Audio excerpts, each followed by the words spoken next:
Well, developing tonight, we are seeing new reporting detailing a private conference call the president held with staffers after the recent Supreme Court decision saving Obamacare.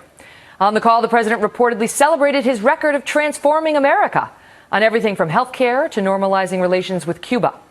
Consider Charles Krauthammer unsurprised. In 2012, just prior to the president's reelection, Charles wrote, quote, "An Obama second term means that the movement toward European-style social democracy continues, in part by legislation, in part by executive decree.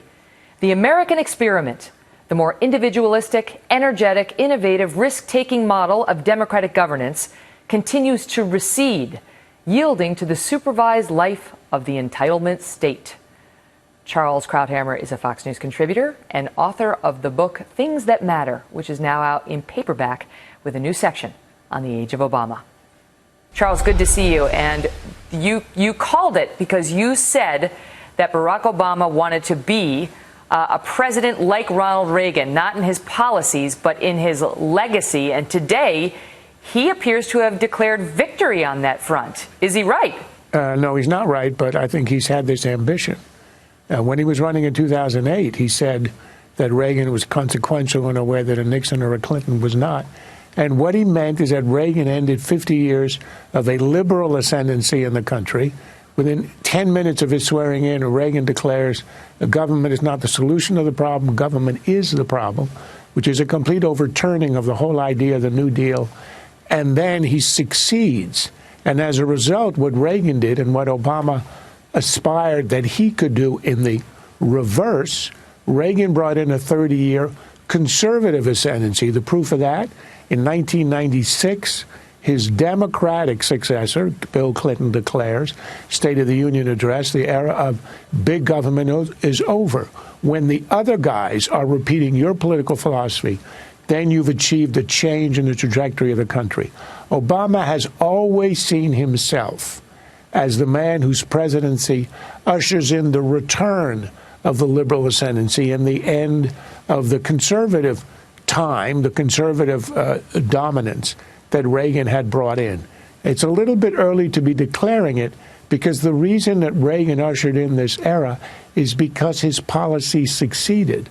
Obama has this illusion that history has blessed his policies with success, and therefore the new dominant Obama-esque era is beginning. But history will tell, and surely in the foreign policy area, where he thinks opening to Cuba and appeasing Iran is of the stature of Reagan bringing an end to the Cold War, is delusional. Reagan defeated the Soviets, whereas Obama has accommodated and capitulated to Cuba and Iran. That's not hard to do if you want to give away the store, but it's not historic in the sense of anything beneficial. What do you make of his comment? Because he also reportedly said that the reason the country needs Hillary Clinton is the same reason Reagan needed Bush 41, to continue the enactment of his policies and make sure that they survive. Is the next election that consequential? Or can his policies be reversed by a Republican president? Well, I think that's exactly why he thinks it's so important that he have a Democratic successor. Look, the main thing he did, the thing that's in legislation, the thing that could outlive him is Obamacare. It is the most sweeping piece of legislation, social legislation in a generation. And were it to continue and succeed, it would be indeed historic. It will not succeed if a Republican wins the White House. It will be somehow changed radically or abolished and surely replaced. And all the other stuff he's done, like immigration, the change in the drug laws, by executive order and by regulation, that will be swept away within the first week if the Republicans win the presidency in 2017. So it's that's why he needs a Hillary to succeed him. What do you make of he took a shot at the GOP field today as well and talked about how voters are going to hear, let me get the term right, a lot of misinformation as these Republican candidates deny the progress made and, quote, make stuff up. He's going after the GOPers as potential liars. Your thoughts on it? I'm impressed by the sophistication of the rhetoric. I mean, this is Lincoln-esque. They make stuff up.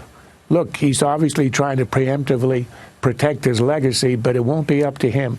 It'll be history that determines whether Obamacare has succeeded and whether any of his initiatives abroad, which even Jimmy Carter has said has brought us less respect everywhere in the world, are going to succeed. So he's a hostage to history, not to proclaiming his own legacy. It's interesting to hear this president, if you like your plan, you can keep your plan. We didn't touch those Benghazi talking points at all.